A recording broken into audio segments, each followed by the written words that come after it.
जय श्री कृष्णा। राधे राधे। आप सभी को सीता नवमी की हार्दिक शुभकामनाएं। वैशाख माह के शुक्ल पक्ष की नवमी तिथि के दिन सीता माता का जन्म हुआ था और इस दिन सीता माता के निमित्त व्रत रखा जाता है। कहा जाता है कि सीता नवमी के दिन पूरे प्रेम भाव से माँ सीता की पूजा अर्चना करने से जीवन के सभी दुख दूर हो जाते हैं और जीवन में खुशियों का आगमन होता है। सीता नवमी का व्रत रखने से वैवाहिक जीवन में खुशहाली आती है और पति पत्नी के बीच प्रेम और स्नेह बढ़ता है। इसके अलावा सुख समृद्धि की प्राप्ति होती है और संतान प्राप्ति की कामना भी पूरी हो जाती है। समस्त पापों का नाश होते हुए मोक्ष की प्राप्ति होती है।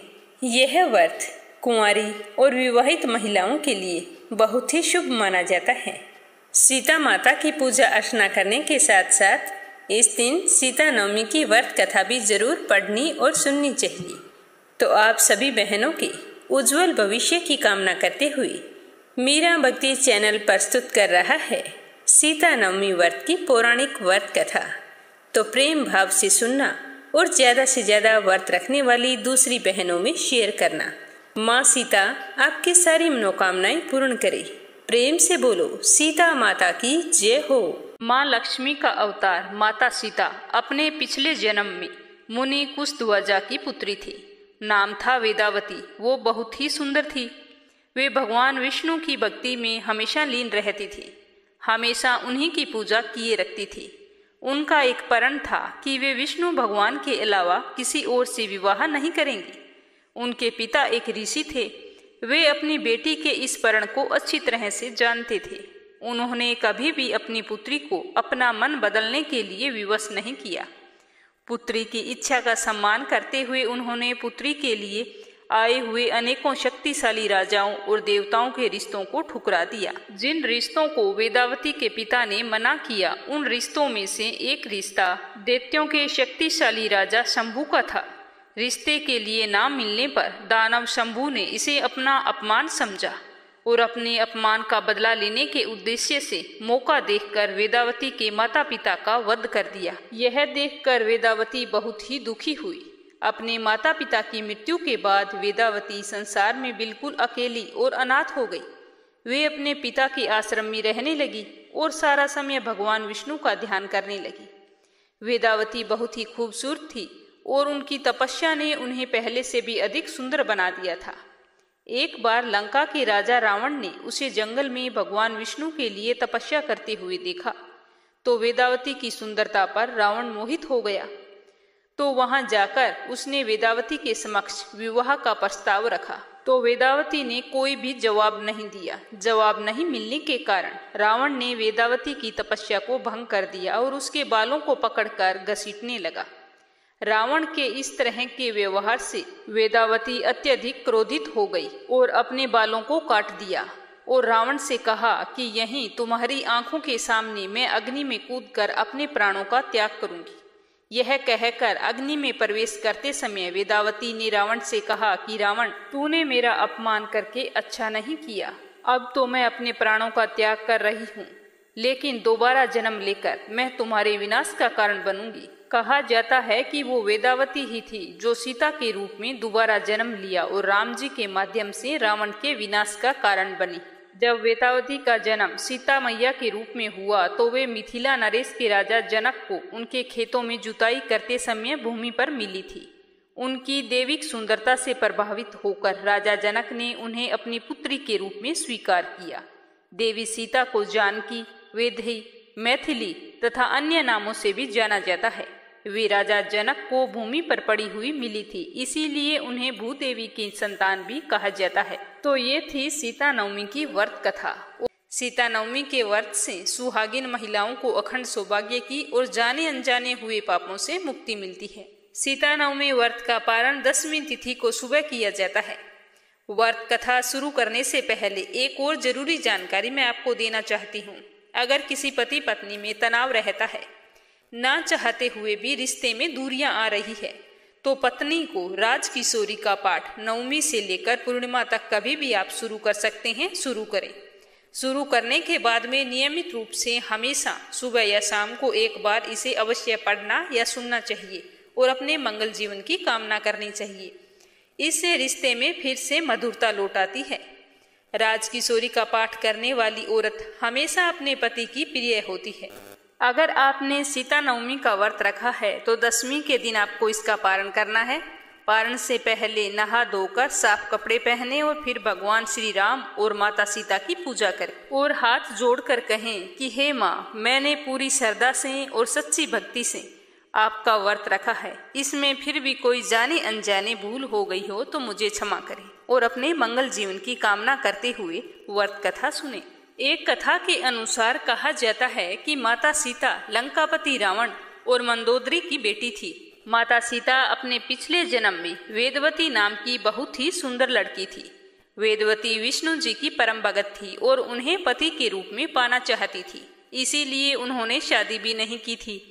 वे भगवान विष्णु को प्रसन्न करने के लिए कठोर तपस्या करती थी। रावण वेदवती से विवाह करना चाहता था, इसीलिए अपने विवाह का प्रस्ताव लेकर वेदवती के माता पिता के पास आया था, तो उन्होंने इस रिश्ते को ठुकरा दिया।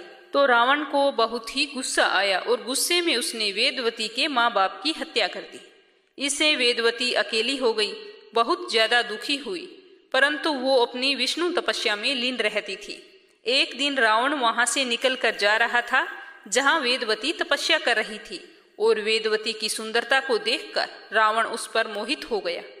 रावण ने वेदवती को अपने साथ चलने के लिए कहा, लेकिन वेदवती ने कोई भी जवाब नहीं दिया। जवाब ना मिलने के कारण रावण को क्रोध आ गया और उसने वेदवती के साथ दुर्व्यवहार करना चाहा।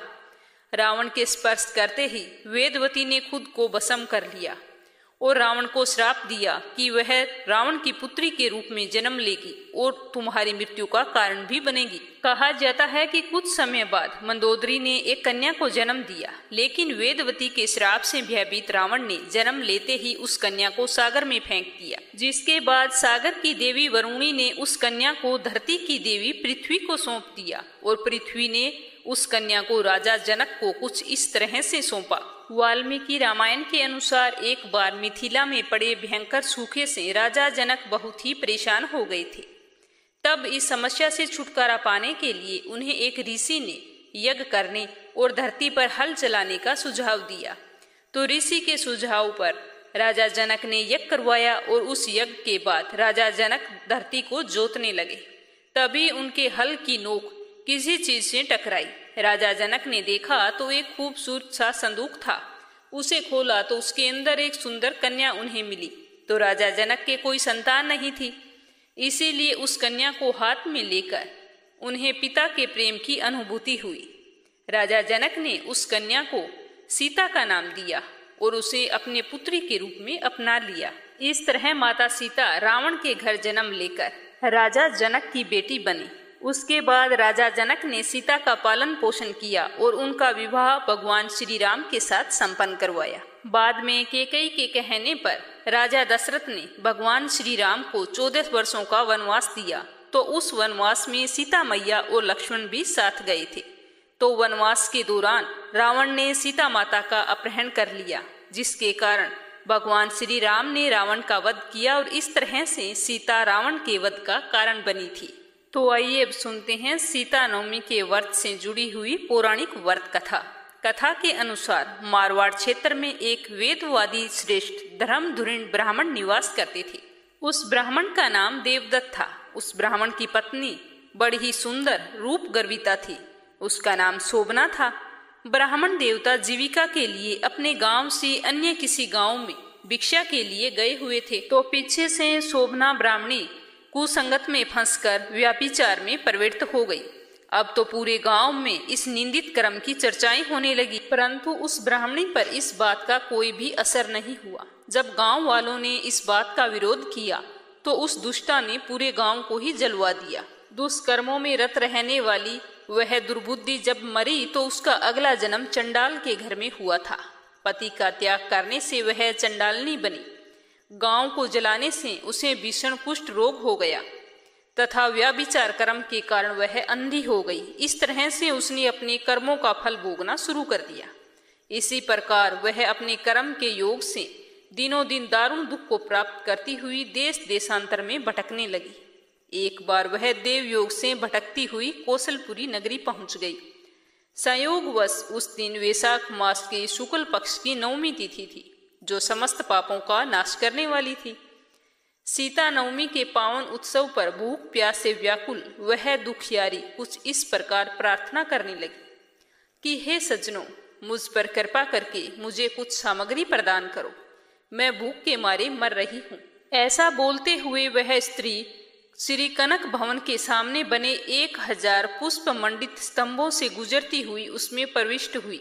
उसने पुनः पुकार लगाई कि भैया, कोई तो मेरी मदद करो, मुझे खाने के लिए कुछ दे दो।